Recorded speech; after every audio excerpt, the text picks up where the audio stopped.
Ламікон Дермгель обирай, скажи грибку прощавай. Спеціальний ефір на Радіо НВ триває. Друзі, звуть мене Юля Петрова. Як я обіцяла, говорити зараз будемо про небо українське і не тільки. Ви знаєте, що «Міраж» були доправлені в Україну французькі винищувачі. Також F-16 нова партія надійшла від Нідерландів. Обов'язково про це поговоримо. Анатолій Храпчинський, заступник генерального директора компанії з виробництва засобів радіоелектронної боротьби, колишній офіцер повітряних сил, виходить на прямий зв'язок зі студією. Пане Анатолію, добрий день. Слава Україні. Героям слава, вітаю. Розпочнемо із повідомлень із Запорізької області. Українські захисники уперше збили керовану авіаційну бомбу, пише військовий кореспондент Андрій Цаплієнко, посилаючись на джерела у силах оборони. Зазначає, вдалося це зробити у передмісті Запоріжжя. А поясніть, будь ласка, чи дійсно таке відбувається уперше? Чому це вкрай важливо? Ми розуміємо, як ворожі каби докучають на Запорізькій області, зокрема, на Харківщині також. І чому ті каби так важко збивати? Давайте почнемо з того, що чому з'явились каби. Тому що Росія так і не змогла опанувати повітряний простір України, не змогла працювати вільно подаючими бомбами по наших позиціях. Тобто вони почали шукати рішення, яке б дозволило їм не заходити в зону наших систем протиповітряної оборони і скидати тяжке озброєння на нашу територію. І звісно, що тут можна було би запропонувати як дієве рішення протидію з системами, класичними системами протиповітряної оборони, там на кшталт тих же самих Петріотів, Іріси або Насамсів. Але треба зрозуміти тут теж, що ворог активно намагається виснажити наші системи протиповітряної оборони для того, щоб мати перевагу і можливість наносити удари більше по території України. Тому ефективність використання не є виправданою і треба було шукати нові рішення. Саме і цим займались наші інженери тривалий час, пропонуючи різноманітні варіанти протидії на кшталт засобів радіоелектронної боротьби, які дозволяли зменшувати точність даних засобів ураження. Додатково треба зазначити, неодноразово оприлюднювалася інформація щодо наявності в Україні розробок лазерної зброї. Але тут треба зрозуміти, що ключова проблема перехоплення будь-якої керованої авіабомби – це потрібне розуміння в реальному часі, де знаходиться керованої бомби, для того, щоб поразити його засобами знищення. І знов-таки, то треба зрозуміти, що засіб знищення може бути такий, що буде тримати візуальна ціль, тому що ані радіолокаційне наведення, ані теплове наведення в даному випадку не спрацює. Тому, на мій погляд, було запропоноване комплексне рішення, яке дозволило за рахунок засобів радіоелектронної боротьби, за рахунок засобів ураження, за рахунок засобів виявлення, комплексний підхід, який дозволив нам відпрацювати в даному випадку по такій цілі. Знов-таки треба зрозуміти, що це дуже складна задача, тому що ворог активно моніторить прифронтову прикордонну зону, і будь-які засоби або інноваційні розробки на кшталт навіть малих систем протиповітряної оборони, які можна було б використовувати ті ж самі гепарди для протидії цих керованих авіабомб, дуже складно використовувати, тому що ворог активно працює по нашим засобам протиповітряної оборони. Тому давайте дочекаємося все ж таки відкритої інформації з боку Сил оборони, тому що це їх прерогатива. Я думаю, що це буде правильно. Але треба зрозуміти, що насправді колосальна робота наших інженерів дозволяє зараз вирішувати велику кількість цікавих питань на лінії бойового зіткнення. Ну, власне, от Андрій Цаплієнко пише, що йдеться про експериментальне озброєння. Це до питання, чим збивали ці каби. Ми не можемо в ефірі зараз, не буду вас перепитувати, що це за озброєння, а про що йдеться більш докладно. Ну, розумію, щоб всі карти ворога не розкривати, розуміємо, що це, напевно, таки українська розробка. Так, можете це підтвердити? Так, це українська розробка. Знов-таки треба зазначити, що було дуже багато пропозицій щодо, наприклад, там імплементації системи протиповітряної ізраїльського сталевого купола. Але знов-таки хочу зазначити,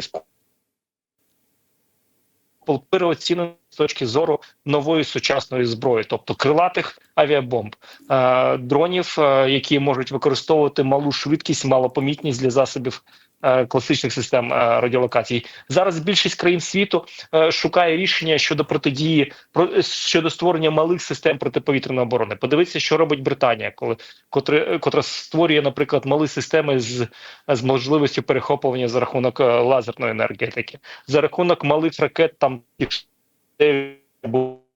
коли імплементують надзвичайний військово шасітують пускові установки, які зможуть перехоплювати малі повітряні цілі. Тому зараз війна Росії і України створила низку нових задач щодо створення систем протиповітряної оборони, які будуть протидіяти новим сучасним загрозам, яких до цього не було. Тому що навіть пригадайте останні європейські операції Сполучених Штатів в той самій Сербії, коли будь-яка з сил могла активно використовувати повітряний простір, працювати авіацію, не боючись наземних систем протиповітряної оборони. Зараз іде насправді дуже складна війна, і тому ми потребуємо сучасних рішень і дякувати нашим інженеркам, які розробляють такі можливості і дають нашим силам оборони допомогу. 100%. Ну, про те, що в дроновому світі українському відбувається, я сподіваюся, в нас ще вистачить часу поговорити. Поки давайте поговоримо про Францію. Подякуємо їм за ті міражі, які прилетіли, надійшли в Україну. І дійсно, міністр оборони цієї країни Себастьян Лекорню заявив, що в Україну прибули перші винищувачі «Міраж-2005». Він нагадав, що 6 червня 2024 року президент Франції Еммануель Макрон анонсував поставку в Україну французьких «Міраж-2000». Перші з них прибули в Україну, написав він у соцмережах. Кількість поставлених літаків Лекорню не уточнив, водночас підкреслив, бо прибули вони із українськими пілотами на борту, які пройшли кількамісячну підготовку у Франції. Здається, півроку вона тривала, раніше про це повідомляли. Скажіть, будь ласка, що про ці літаки маємо розуміти зараз, які бойові завдання вони зможуть виконувати в Україні, ну і як допомагатимуть військовим українським відвоювати території, нищити ворога? Ну, для того, щоб глобально зрозуміти так великими рисами, як виглядає цей літак, це, можна сказати, заміна, наприклад, нашим Су-24. Але треба зрозуміти, що ми всі очікуємо можливості використання ракет Storm Shadow, Скальп з-під крила міражів. Тут треба зрозуміти, що насправді, якщо ми кажемо про Міраж 2005F, то він не передбачає експлуатацію таких ракет. Але тому що такі ракети передбачалися експлуатацією Міражом 2000D. Але давайте згадаємо, що саме затримка в постачанні відбулася за рахунок того, що Міражі 2005F проходили певну модернізацію. Тому що для застосування, наприклад, цих ракет з під крила літака Міража потрібно зробити деякі зміни, які б дозволили там по авіоніці і по деяким каналах зв'язку керувати і мати зв'язок і обмін інформацією з цієї ракети. Тому, в принципі, можемо думати, можемо передбачати, я думаю, що ми це побачимо вже під час експлуатації цих літаків. Але знов-таки треба зазначити, що є низка якісних видів озброєння, які використовують ці літаки. Хочу зазначити, що це літак гарантований 4-го плюс покоління, тому що це найсучасніше оновлення, і тут я би сказав, що можливо це навіть не Міраж 2005F, а скоріш за все Міраж 2009, тобто він має сучасну авіоніку, жидкокристалеві дисплеї безпосередньо. І додатково я би зазначив, що він набагато краще деяких F-16, які ми можемо отримати або отримаємо. Тому тут треба зрозуміти, що основною перевагою є можливість перехоплення повітряних цілей на відстані до 100 кілометрів і бачення цих повітряних цілей. Більше того, ми можемо казати про те, що засоби радіолокації цього літака дозволяють в режимі реального часу фіксувати і ввести близько 8 повітряних цілей. Тобто, що допоможе суттєво покращити наші можливості щодо захисту повітряного простору. Знову-таки треба зрозуміти, що... уточнити, можливість перехоплення повітряних цілей, тобто це передусім захист мирних українських міст. Безумовно, за рахунок ракет Міка з радарним наведенням, інфрачервоним наведенням, тобто ми можемо казати про те, що на відстані до 100 кілометрів ми зможемо перехоплювати будь-які повітряні цілі. Також там є більш дешеві ракети Магік-2, які можуть працювати на 15 кілометрів. Тобто, якщо ми кажемо як захист протиповітряного, як посилення протиповітряної оборони авіаційною складовою, безумовно, це буде гарне рішення. Знов таки треба зрозуміти, що на першому етапі, безумовно, вони будуть використовуватися і проходити бойове злагодження через посилення у якості засобів протиповітряної оборони. Але в подальшому ж треба зазначити, що великі кількість засобів ураження по наземних цілях, тобто ми кажемо про і авіабомби, і ГБУ, і 49, і 12, тобто ми кажемо про те, що ці авіабомби зможемо використовувати вже безпосередньо по наземних цілях з додатково треба зазначити з лазерним цілевказівкою. Давайте пригадаємо, нещодавно була інформаційна хвиля, в якій розповсюджувалася інформація про те, що українські розвідувальні дрони можуть лазером підсвітлювати наземні цілі. Тобто ми кажемо про те, що може бути якісно відпрацьовано, коли українські розвідувальні дрони будуть підсвітлювати наземні цілі для цих авіабомб. Тому тут розкривається більше можливостей, і тут ми можемо згадати також саме уламкові бомби МК-83, які можуть теж використовуватися. Але знов-таки, повертаючись до основного питання, яке нас постійно турбує, ми отримали F-16, ми не отримали ракет JASSM, ми отримали міражі, які саме озброєння ми отримаємо з цими літаками для того, щоб зрозуміти, які операції ми можемо планувати. І знов-таки, повертаючись до основного питання, треба зрозуміти, що отримання міражів не дає нам можливості одразу ж отримати паритет в повітряному просторі. Чому? Тому що, безумовно, треба казати про літаки дальнього радіолокаційного виявлення, і ми кажемо про СААБи, які нам обіцяла Швеція. Це ті диригенти, які дозволять нам керувати усіми інструментами, які ми маємо. Тобто ми кажемо про літаки F-16, ми кажемо про літаки Міражі, ми кажемо про наземні системи протиповітряної оборони Петріот, Самтін, і інші системи, які можуть працювати в єдиному протоколі Link-16, про який теж треба наголошувати. Я думаю, що про нього треба постійно наголошувати, так само, як ми наголошуємо про можливість використання далекобійної західної зброї.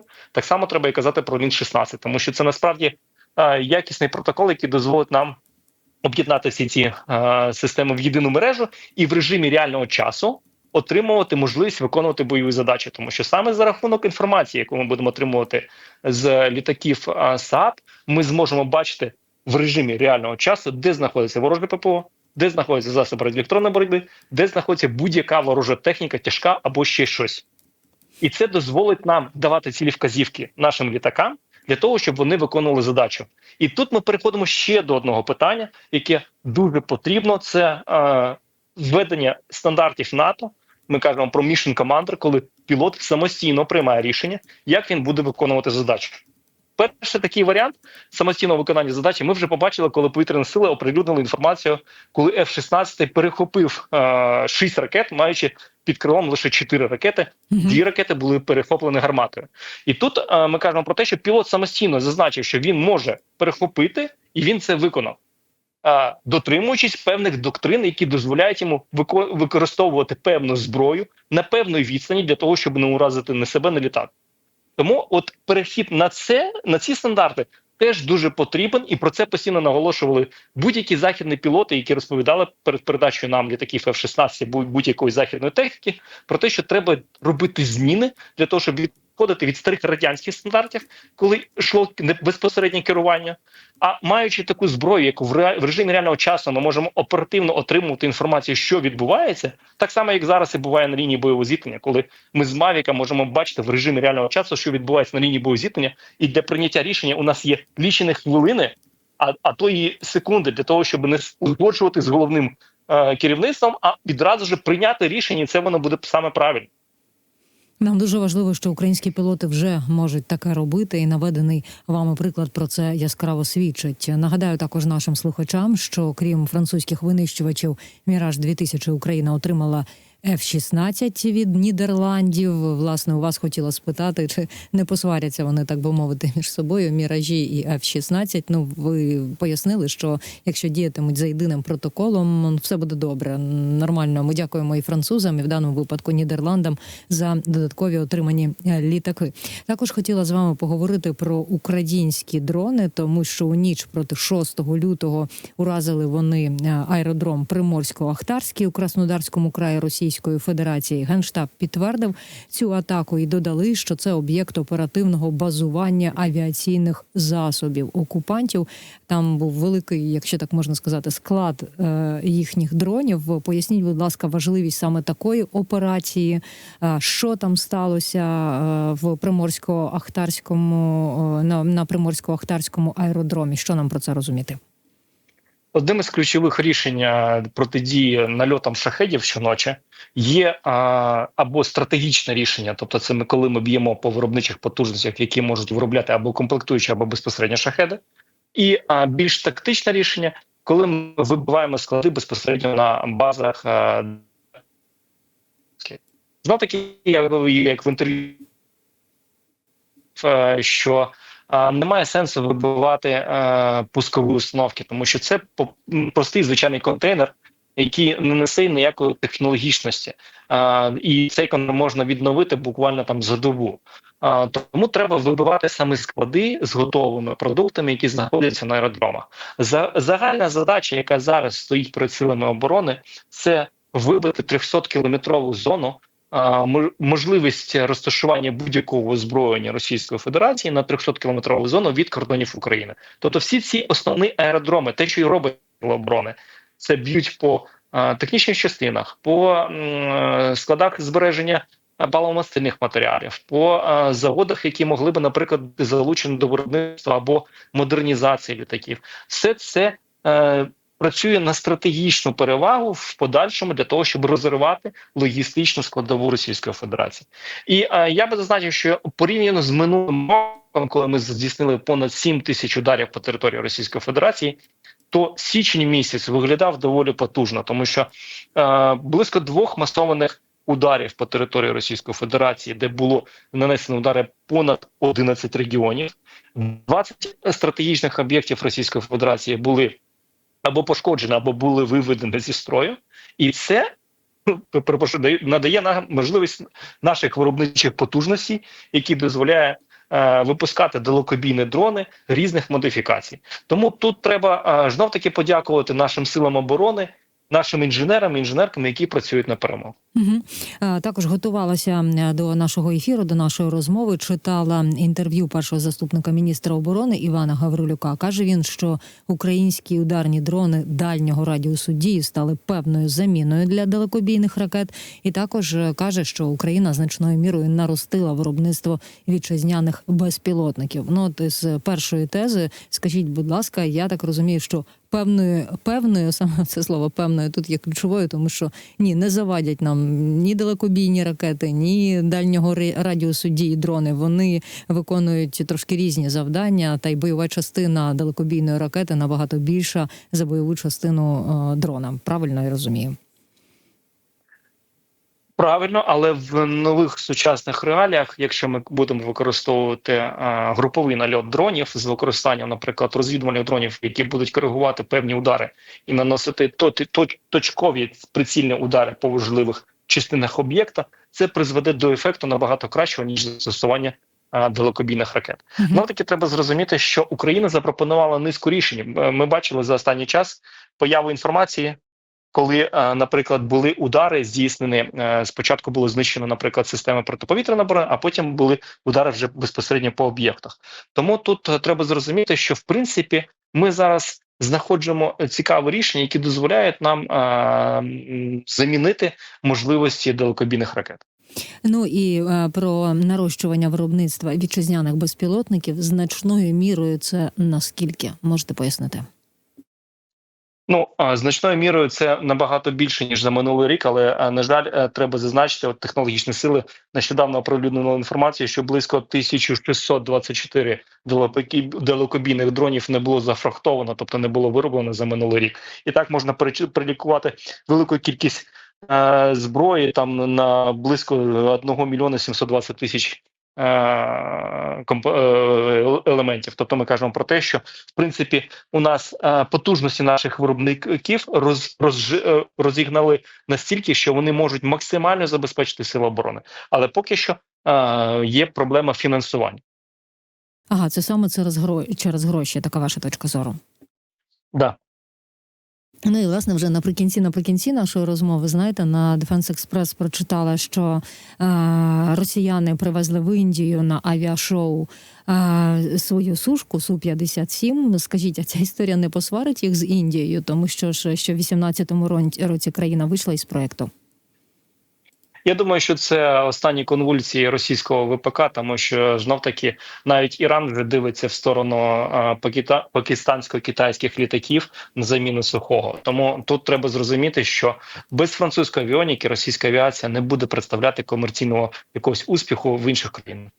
Я вам дуже дякую за коментарі. Останні конвульсії російського ВПК – це просто чудова крапка в нашій сьогоднішній розмові. Анатолій Храпчинський, заступник генерального директора компанії з виробництва засобів радіоелектронної боротьби і колишній офіцер повітряних сил, говорив зі мною. Друзі, Підписуйся на канал Радіо НВ ось тут.